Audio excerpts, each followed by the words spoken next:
ಇನ್ನು ಕೊಲೆ ಕೇಸ್ ಮುಚ್ಚಿ ಹಾಕೋದಕ್ಕೆ ಏನೆಲ್ಲ ಸಂಚು ನಡೆದಿತ್ತು ಗೊತ್ತಾ? ಈಗಾಗಲೇ ರೇಣುಕಾಸ್ವಾಮಿ ಕೊಲೆ ಪ್ರಕರಣಕ್ಕೆ ಸಂಬಂಧಪಟ್ಟಂತೆ 13 ಜನ ಆರೋಪಿಗಳನ್ನು ಅರೆಸ್ಟ್ ಮಾಡಲಾಗಿದೆಯಲ್ಲ, ಆ ಕೇಸ್ ಬಗ್ಗೆ ಮಾತನಾಡ್ತಾ ಹೋಗೋದಾದ್ರೆ ಹಣ ಚೆಲ್ಲಿ ಈ ಕೇಸ್ ಮುಚ್ಚಿ ಹಾಕೋದಕ್ಕೆ ಯತ್ನಿಸಿದ್ರ ಆ ಪ್ರಭಾವಿ ರಾಜಕಾರಣಿ. ನೋಡಿ, ಈ ಕೇಸ್ನಲ್ಲಿ ರಾಜಕಾರಣಿಗಳ ಹೆಸರು ಕೂಡ ತಳುಕು ಹಾಕೊಳ್ತಾ ಇದೆ. ಬೆಚ್ಚಿ ಬೀಳಿಸುವಂತಿದೆ ಆ ಪ್ರಭಾವಿ ರಾಜಕಾರಣಿ ಮಾಡಿದಂತ ಪ್ಲಾನ್. ಈ ಪ್ಲಾನ್ ಹಿಂದೆ ಈಗ 13 ಆರೋಪಿಗಳ ಬಗ್ಗೆ ಮಾತನಾಡಿದ್ವಿ, ಎಸ್ಕೇಪ್ ಆಗಿರುವಂತ ಆರೋಪಿಗಳ ಬಗ್ಗೆನೂ ಮಾತನಾಡಿದ್ವಲ್ಲ. ಆದ್ರೆ ಪ್ರಭಾವಿ ರಾಜಕಾರಣಿ ಮಾಡಿರುವಂತ ಪ್ಲಾನ್ ಕೇಳಿದ್ರೆ ಬೆಚ್ಚಿ ಬೀಳ್ತೀರಿ ನೀವು. ಪೋಸ್ಟ್ ಮಾರ್ಟಮ್ ವೇಳೆನೆ ಕೇಸನ್ನ ಮುಚ್ಚಾಕೋದಕ್ಕೆ ಯತ್ನ ಮಾಡಿದ್ರು ಅನ್ನುವಂತ ಮಾಹಿತಿ ಕೂಡ ಲಭ್ಯವಾಗಿದೆ. ಕೊಲೆ ಆದ ಬಳಿಕ ಪೋಸ್ಟ್ ಮಾರ್ಟಮ್ ಸಂದರ್ಭದಲ್ಲಿ ಎಲ್ಲ ಗೊತ್ತಾಗುತ್ತೆ. ಪೋಸ್ಟ್ ಮಾರ್ಟಮ್ ರಿಪೋರ್ಟ್ ಬಂದ ಬಳಿಕ ಎಲ್ಲಿ ಹೊಡೆದ್ರು, ಎಂತದ್ರಿಂದ ಹೊಡೆದ್ರು, ಹೇಗೆ ಹಲ್ಲೆ ಆಗಿದೆ ಎಲ್ಲ ಗೊತ್ತಾಗುತ್ತೆ ಅನ್ನುವಂತ ಕಾರಣಕ್ಕೆ ಆ ಸಂದರ್ಭದಲ್ಲೇ ಮುಚ್ಚಾಕೋದಕ್ಕೆ ಟ್ರೈ ಮಾಡಿದ್ರು. ಕೊಲೆಯನ್ನ ಕೊಲೆಯೇ ಅಲ್ಲ ಅಂತ ಬಿಂಬಿಸೋದಕ್ಕೆ ಯತ್ನ ಮಾಡಿದ್ರಂತೆ. ವೈದ್ಯರಿಗೆ 1 ಕೋಟಿ ಆಫರ್ ಮಾಡಿದ್ರು ಅನ್ನುವಂತ ಕಳ್ಳಾಟದ ಬಗ್ಗೆ ಮಾಹಿತಿ ಕೂಡ ಈಗ ಬಟಾ ಬಯಲಾಗಿದೆ. ಹಲ್ಲೆಯಿಂದ ಸಾವಾಗಿಲ್ಲ ಅಂತ ವರದಿ ಕೊಡಿ. ನೀವು ಈ ರೀತಿಯ ದೃಶ್ಯಗಳನ್ನ ಸಿನಿಮಾಗಳಲ್ಲಿ ನೋಡಿರ್ತೀರ. ಯಾವುದೋ ಒಂದು ಕೇಸ್ ಬರುತ್ತೆ, ಪೋಸ್ಟ್ ಮಾರ್ಟಮ್ ಮಾಡ್ತಾ ಇರ್ತಾರೆ, ಆ ಸಂದರ್ಭದಲ್ಲಿ ವೈದ್ಯರ ಹತ್ರ ಹೋಗಿ ಏನೋ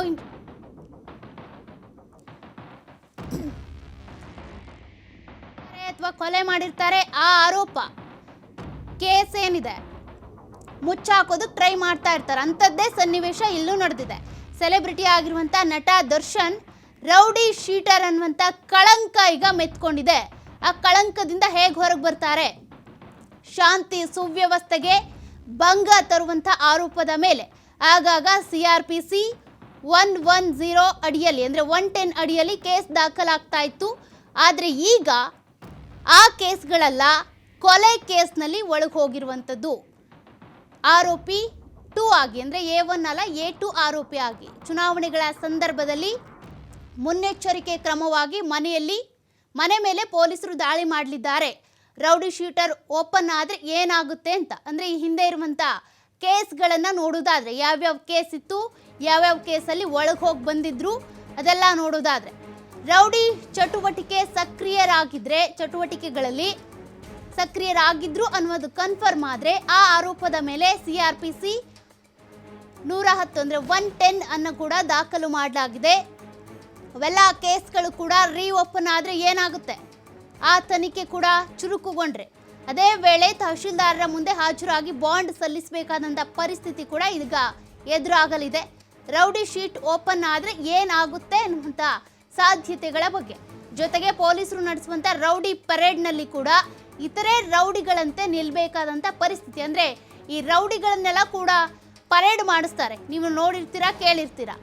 ಅದೇ ರೀತಿಯಾಗಿ ಆ ರೌಡಿಗಳ ಸಾಲಿನಲ್ಲಿ ಇವರು ಕೂಡ ನಿಲ್ಬೇಕಾಗುತ್ತೆ. ಸೆಲೆಬ್ರಿಟಿ ಆಗಿರುವಂಥ ನಟ ದರ್ಶನ್ ಕೂಡ ಆ ಸಾಲಿನಲ್ಲಿ ನಿಂತ್ಕೊಂಡು ಪರೇಡ್ ಮಾಡಬೇಕಾಗುತ್ತೆ ಪೊಲೀಸರು ಹೇಳ್ದಂತೆ. ಯಾಕಂದರೆ ಈಗಾಗಲೇ ಯಾವ್ಯಾವ ಆರೋಪಗಳು, ಯಾವ್ಯಾವ ಪ್ರಕರಣಗಳು ದಾಖಲಾಗಿದ್ದಾವೆ ಅನ್ನೋದನ್ನ ನೀವು ನೋಡ್ತಾ ಇದ್ದೀರಾ. ಚುನಾವಣೆಗಳ ಸಂದರ್ಭದಲ್ಲಿ ಅಶಾಂತಿ ಉಂಟು ಮಾಡಿದ್ದಾರೆ, ಸಾರ್ವಜನಿಕರಿಗೆ ತೊಂದರೆ ಕೊಟ್ಟಿದ್ದಾರೆ ಅನ್ನುವಂಥದ್ದು, ರೌಡಿ ಚಟುವಟಿಕೆಗಳಲ್ಲಿ ಸಕ್ರಿಯರಾಗಿದ್ದಾರೆ ಅನ್ನುವಂಥ ಆರೋಪ CRPC 110 ಅಡಿಯಲ್ಲಿ ದಾಖಲಾಗಿರುವಂಥದ್ದು. ಇವೆಲ್ಲವನ್ನು ಕೂಡ ಆಧಾರವಾಗಿಟ್ಕೊಂಡು ಇವರ ವಿರುದ್ಧ ತನಿಖೆ ಹೆಚ್ಚು ಚುರುಕೊಳ್ತಾ ಹೋಯಿತು. ಅಂದರೆ ಇದೆಲ್ಲದನ್ನು ಕೂಡ ಇಲ್ಲಿವರೆಗೂ ಸೆಲೆಬ್ರಿಟಿ ಆಗಿ ಮೆರೆದಂತಹ ದರ್ಶನ್ ಈಗ ಆರೋಪಿ ಆಗಿದ್ದಾರಾ, ಅದೆಲ್ಲದನ್ನು ಕೂಡ ಫೇಸ್ ಮಾಡಬೇಕಾಗುತ್ತೆ. ಈ ರೌಡಿಗಳು ಹೇಗೆ ಪರೇಡ್ನಲ್ಲಿ ನಿಲ್ತಾರೋ ಅದೇ ಸಾಲಿನಲ್ಲಿ ನಟ ದರ್ಶನ್ ಕೂಡ ನಿಲ್ಬೇಕಾಗುತ್ತೆ.